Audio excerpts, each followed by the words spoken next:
Hello friends, welcome to my channel. Friends, आज मैं आप लोगों के साथ शेयर करने वाली हूँ बेबी कॉलिक रिलेटेड बातें, यानी जो छोटे बच्चों में पेट दर्द होता है या गैस रिलेटेड दिक्कत होती है उसके बारे में कि एक्चुअल में ये क्यों होता है, इसके रीजंस क्या हैं, आप कैसे जानेंगे क्या क्या सिम्टम्स होते हैं इसके, और क्या रेमेडीज़ हैं, क्या चीज़ें हैं जो आप घर पर कर सकते हैं जिससे इसमें बेबी को आराम मिलेगा। तो चलिए वीडियो को शुरू करते हैं।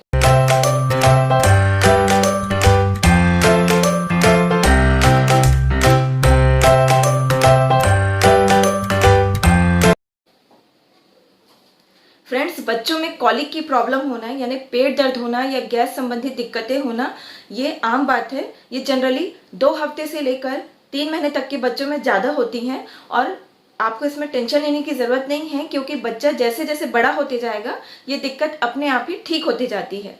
लेकिन इस टाइम पे बच्चे बहुत छोटे होते हैं ये सब चीज़ें बताने के लिए, तो आपको भी ये जानना ज़रूरी है कि एक्चुअल में कॉलिक होता क्यों है। तो चलिए देख लेते हैं कि कॉलिक होने के रीजंस क्या क्या हो सकते हैं। तो फ्रेंड्स, सबसे पहला रीजन है गैस्ट्रोइसोफेगस रिफ्लक्स, जिसे हम एसिड रिफ्लक्स भी कहते हैं। जनरली जब बच्चे मिल्क लेते हैं तो कई बार वो स्टमक में जाने के बाद वापस इसोफेगस आने लगते हैं, तो उसके वजह से भी बच्चों को पेट में दर्द जैसी दिक्कतें होती हैं। दूसरा रीजन है केमिकल इम्बैलेंस। बच्चे के जो ब्रेन होते हैं उसमें केमिकल्स निकलते हैं जैसे कि मेलाटोनिन और सेरोटोनिन। तो कई बार आप देखेंगे कि जो कॉलिक बच्चे होते हैं उनमें सेरोटोनिन की क्वांटिटी ज़्यादा होती है, यानी केमिकल इम्बैलेंस होता है। जनरली जब बच्चे पेट में होते हैं, मदर के वॉर्म में होते हैं, तो मेलाटोनिन उनको सफिशिएंट अमाउंट में मिलता रहता है। लेकिन बच्चे जैसे ही बाहर आते हैं तो कई बार ये क्वांटिटी उतनी नहीं हो पाती है, जिसके वजह से भी बच्चों में पेट में दिक्कत होती है। लेकिन इसमें डरने की ज़रूरत नहीं है। बच्चा जैसे जैसे बढ़ेगा आप देखेंगे कि उसके बॉडी में ऑटोमेटिक ही मेलाटोनिन की क्वांटिटी डेवलप होने लगती है, जनरेट होने लगती है और वापस से बैलेंस हो जाता है। तीसरा चीज़ है injection of gas during drinking. कई बार होता है कि बच्चे जब मिल्क लेते रहते हैं, अगर वो फॉर्मूला मिल्क ले रहे हैं तो आप देखेंगे अगर खाली बॉटल है उसमें भी अगर निप्पल को सक कर रहे हैं तो उसके थ्रू भी उनके बॉडी में एक्सेस एयर चला जाता है, तो वो भी कई बार पेट में दर्द कराने का काम करता है।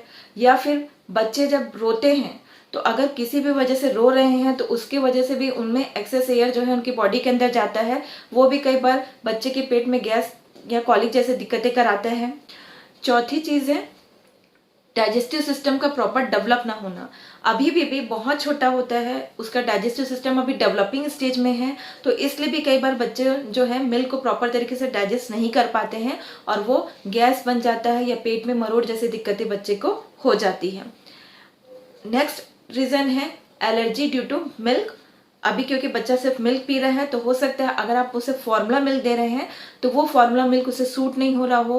कई बच्चों में ये लैक्टोज इंटॉलरेंस जैसी दिक्कतें होती हैं, यानी जिस फॉर्मूला मिल्क में लैक्टोज की क्वांटिटी ज़्यादा है वो चीज़ बच्चे को सूट नहीं कर रही है, जिसके वजह से भी एक बार बच्चे में गैस की दिक्कत होती है। तो अब ऐसा कुछ है तो आपको फॉर्मूला मिल्क चेंज करके देखना चाहिए। और फ्रेंड्स, कई बार होता है कि जो गुड बैक्टीरिया होते हैं बच्चों के डाइजेशन में जो हेल्पफुल होते हैं वो भी उतने नहीं रहते हैं, जिसकी वजह से भी बच्चे को कॉलिक की प्रॉब्लम होती है, डाइजेशन में दिक्कत होती है। और मदर डाइट, कई बार जो फीडिंग मदर होती हैं वो अगर ऐसे चीज़ें खाती हैं जिससे कि गैस ज़्यादा बनता हो, जैसे कि डेयरी प्रोडक्ट्स हो गए, एग हो गया, या फिर कोई कैफीन रिलेटेड चीज़, चाय कॉफ़ी ज़्यादा ले रही हूँ, या फिर अगर वो ड्रिंकिंग या स्मोकिंग जैसी चीज़ें कर रही हूँ, तो ये सब चीज़ें भी कहीं ना कहीं बेबी को अफेक्ट करती हैं और उसके बॉडी में भी गैस ज़्यादा बनता है। तो फ्रेंड्स, ये सारे रीजंस हैं जिसकी वजह से बच्चों में कॉलिक या पेट रिलेटेड दिक्कतें हो सकती हैं। चलिए फ्रेंड्स, अब देख लेते हैं कि आप कैसे जानेंगे कि आपके बेबी को कहीं कॉलिक रिलेटेड प्रॉब्लम तो नहीं हो रही है या गैस संबंधित कोई दिक्कत तो नहीं हो रही है जिसकी वजह से आपका बेबी परेशान हो रहा है। तो इसके कुछ सिम्टम्स होते हैं, जैसे कि सबसे पहला है कि बेबी बहुत रोएगा, यानी एक दिन में अगर जनरली बच्चा 2 से 3 घंटे रो रहा है और उसके रोने में भी आप देखेंगे कि बच्चा बहुत लाल हो जाता है, पेनफुल रोना जो होता है, यानी नॉर्मल रोने से हटकर उसका रोने का तरीका होगा। और अगर आपने सब सिचुएशन नॉर्मल है, यानी प्रॉपर फीडिंग दे दिया है, बच्चे को ऐसे जगह पे रखा है जहाँ पे सब कंफर्टेबल है, उसका डायपर क्लीन है, तो भी रो रहा है, तो ये कहीं ना कहीं एक सिंबल है कि बच्चे को पेट में कोई दिक्कत हो रही है। दूसरी चीज़ है बेबी के पोस्चर से भी आप देखकर जान सकते हैं कि उसे कोई दिक्कत हो रही है। जैसे कि अगर उसे पेट में दर्द हो रहा होगा तो आप देखेंगे कि बच्चा अपने नीज को स्टमक की तरफ उठाता है या फिर अपने बॉडी को पीछे के साइड बैक की साइड करने लगता है, या फिर बच्चा अपने हाथों पैरों को एकदम स्ट्रेच करेगा, हाथों की मुट्ठियों को एकदम से बांधेगा, तो ये सब साइंस है जो बच्चा शो करता है। और आप ये भी कर सकते हैं कि अगर बच्चे को कॉलिक रिलेटेड प्रॉब्लम होगी तो आप उसके स्टमक को अगर उसके नेवल के पास के एरिया में टच करके देखेंगे तो आपको थोड़ा सा हार्डनेस लगेगा, और अगर उसे हल्का से ऐसे प्रेस करेंगे तो एक साउंड सा भी आएगा, जैसे कि जनरली गैस होने पे होता है। तो ये सारे कुछ सिम्टम्स है जिसे देखकर आप जान सकते हैं कि बच्चे को कॉलिक यानी पेट में गैस या पेट दर्द जैसी दिक्कतें हो रही है।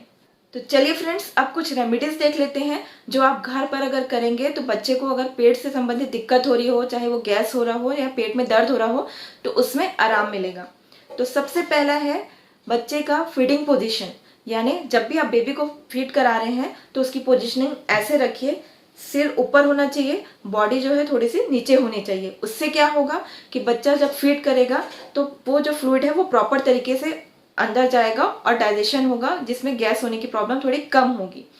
दूसरी चीज़ है, अगर बच्चा बॉटल फीडिंग करता है तो जो निप्पल होता है उसमें जो होल होगा उसका ध्यान रखिए कि ज़्यादा होल ना हो, जिसके वजह से फ्लूइड जो है जल्दी ज़्यादा हो जाए बच्चे के अंदर और उसके साथ साथ एयर भी ज़्यादा चला जाए। तीसरी चीज़, अगर फीडिंग दे रहे हैं बॉटल के थ्रू तो मिल्क हमेशा होना चाहिए, निप्पल खाली कभी सक ना करे बेबी, उससे भी क्या होता है कि एक्सेस एयर बॉडी में अंदर चला जाता है। और फ्रेंड्स, चौथी चीज़ है कि आप बच्चे को प्रॉपर तरीके से मसाज दीजिए उसके स्टमक पे सर्कुलर क्लॉकवाइज डायरेक्शन पे, क्योंकि इंटेस्टाइन का जैसा पोजीशन होता है वैसे ही आप मसाज देंगे तो वो भी एक्सेस गैस को पास करने में हेल्प करेगा। मसाज आप घर में जो ऑयल यूज़ करते हैं जो बच्चे को सूट हो रहा है उससे कर सकते हैं, या फिर घी का भी मसाज दे सकते हैं, वो भी जनरली गैस पास कराने में हेल्पफुल होता है। इसके अलावा कुछ एक्सरसाइज भी आप बेबी को करा सकते हैं, सिंपल एक्सरसाइज, जैसे कि उसके पैरों को पकड़कर साइकिलिंग चलाते हैं उस तरीके से चलाइए धीरे धीरे, उससे भी क्या होगा स्टमक पे प्रेशर पड़ेगा और गैस बाहर निकलेगा। और या तो सिंपल पैर को उसके पकड़कर स्टमक तरफ ऊपर ले जाइएगा और ये चीज़ 5-6 बार करके देखिए, उससे भी बच्चे के पेट पे प्रेशर पड़ेगा जिसकी वजह से एक्सेस गैस बाहर आएंगे। और फ्रेंड्स, आप बच्चों का प्रॉपर बर्पिंग करिए, यानी जब भी बच्चे को फीडिंग करा रहे हैं तो थोड़ी थोड़ी देर में ही उसको पकड़कर उसे ऐसे पोजीशन पे रखिए और उसके पेट को थपथपाइएगा। उससे क्या होगा, बच्चे के में ढकार होगी और जो गैस की प्रॉब्लम होती है वो थोड़ी कम होगी। और अगर बच्चा बॉटल फीडिंग भी कर रहा है तो ये कोशिश करिए कि हर 30 ml यानी 1 ऑंस के बाद में बच्चे को ढकार दिलाइए, उसके बाद फिर फीडिंग कंटिन्यू करवाइए। इसके अलावा फ्रेंड्स, आप कुछ घरेलू नुस्खे कर सकते हैं, जैसे कि हींग, ये बहुत बेनिफिशियल होता है, ये मैंने भी पर्सनली अपने बेबी के लिए किया था। यानी हींग को बस गर्म पानी में थोड़ा सा डाल दीजिए, उसके बाद उसी पानी को लेकर स्टमक में बेबी के नेवल एरिया में, नाभि के एरिया में अच्छे से सर्कुलर पोजीशन पे मसाज कर दीजिए, इससे भी बेबी को फायदा मिलेगा। या फिर आप अजवाइन का भी बच्चे को भाप दे सकते हैं, यानी कि अजवाइन को कोई भी मिट्टी के बर्तन में आंच में डाल दीजिए, उसकी वजह से जब धुआं निकलेगा तो उस धुएं के भी बेबी को सेकाई कर दीजिएगा, उससे भी बच्चे को गैस रिलेटेड दिक्कत में आराम मिलता है। और फ्रेंड्स, कोशिश करिए कि मदर डाइट में भी ऐसी चीज़ें को ना इंक्लूड किया जाए जिससे कि गैस बनने वाली दिक्कतें ज़्यादा हो सकती हैं बेबी में। और फ्रेंड्स, आप ये भी कर सकते हैं कि बच्चे को पकड़कर कोई काम जगह पे, खाली जगह पे अच्छे से ले जाकर धीरे से लोरी या जो भी सॉन्ग बच्चा सुनता है आपसे जिसमें वो काम होता है वो चीज़ करिए और धीरे धीरे उसे ऐसे घुमाते रहिए, जिससे उसको थोड़ा सा कामिंग फील होगा, रिलैक्स फील होगा बेबी। और अगर ये सब चीज़ें काम नहीं आती हैं तो आप फिर बच्चे को डॉक्टर से कंसल्ट कर सकते हैं, उसके बाद जो डॉक्टर मेडिकेशन प्रिस्क्राइब करें वो दे सकते हैं। मेरे साथ भी ऐसा हुआ था कि कई बार ये सब करने के बावजूद अगर मेरा बच्चा बहुत रोता था तो मैंने उसे कॉलिकेट दिया था, वो उस टाइम पे उसके लिए बेनिफिशियल हुआ था। तो कॉलिकेट या फिर ग्राइप वाटर ये आपका ऑप्शन है, आप ये भी रखिए घर पे, चाहे तो ये भी देकर देख सकते हैं। तो होप फ्रेंड्स, सारी जो इन्फॉर्मेशन आज मैंने आपको बताई है वो आपके बेबी को पेट से रिलेटेड दिक्कतों में हेल्पफुल हो। तो इसी के साथ thank you for watching, and मेरे चैनल को अगर आपको ये वीडियो पसंद आई हो तो लाइक, शेयर एंड सब्सक्राइब करना ना भूलें। Bye bye.